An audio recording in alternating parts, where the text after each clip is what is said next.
We're in the age of Aquarius, though. Things are turning out to be. Age of. So now you're dealing with zodiac, Greeks. Zodiacs, nah. You said. Alignments, whatever. All of it. I told you. Sis, all of it. yeah, you may.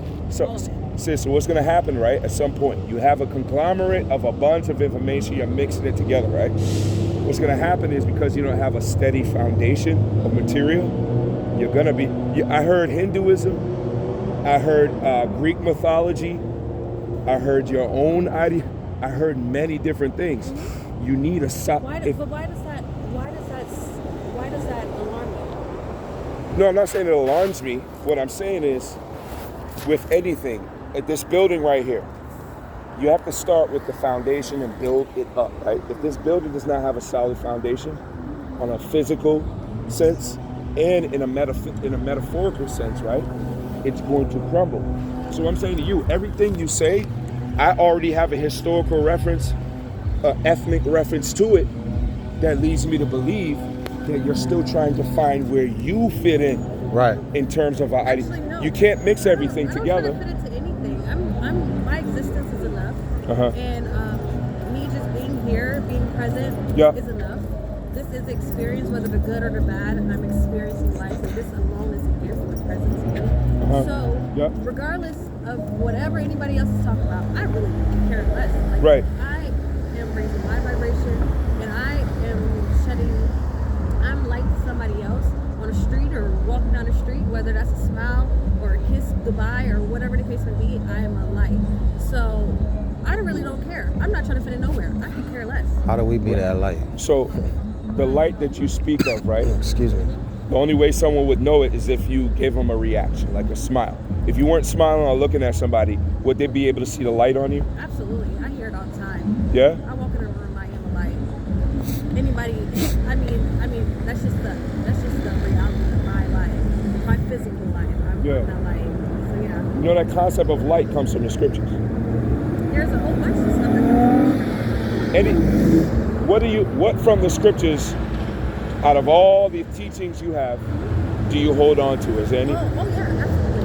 The Bible is great for discipline. So I believe that with that, discipline is a huge part in raising your vibration or progressing your soul, getting along with your soul. Discipline is required. Yep. So discipline in the Bible is great. It gives you a lot of tools, a lot of references on how to discipline. And also the concept of sin. Now the concept of sin, everything that's in the Bible that says that we are sinning and all that kind of stuff, it's true. We are sinning. We are the ones that had to lay in bed when we do something wrong to somebody else. Yep. We're the one that has to live with the sin that we do. Yep. And the things that are in the Bible that says that it's sin is true. Because at the end of the day, if I go out and kill somebody, or if I talk smack to my mother or whatever, I'm gonna feel that. How do you correct that? Discipline. Discipline yourself. Well, no. How do you correct it? Sin is to miss the mark. It also means to transgress the law. The law is the first 5 books of the Bible. That's the instructions, right? Yeah. So when you're not keeping those things, in order to come out of the danger of the consequences of not keeping them, you have to death. Either death, punishment, captivity. That's what we were actually going over. See, that's the reason why all these things happen. You want to know what's captive, though? That's why I said the Bible's good for metaphoric references. What's captive is our minds. And when our minds is captive, we're in hell, literally. What's hell? Hell, what do you mean hell? Hell's a mentality. Hell's a condition, you mean? The devil is a personification of evil. And does the devil exist? It's a personification of negative energy, low vibrational energy. Okay. Does it exist in people? It's a personification. So no, the devil does not exist to other people unless you really want to call it the devil. But negative energy, yeah, it can exist. Where's the source of that? Source comes from childhood, normally. No. Where's the original source of negative energy you're talking about? It's a perception. So. Who created it?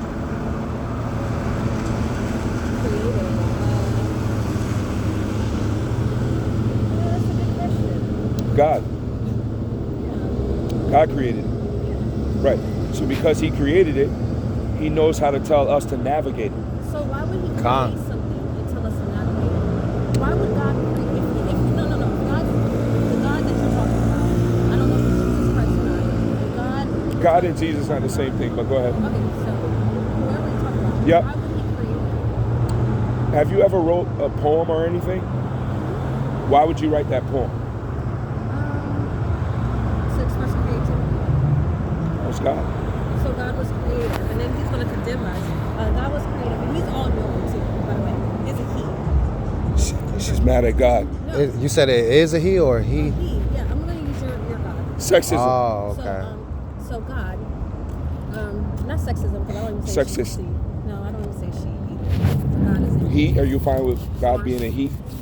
No. Father? Well,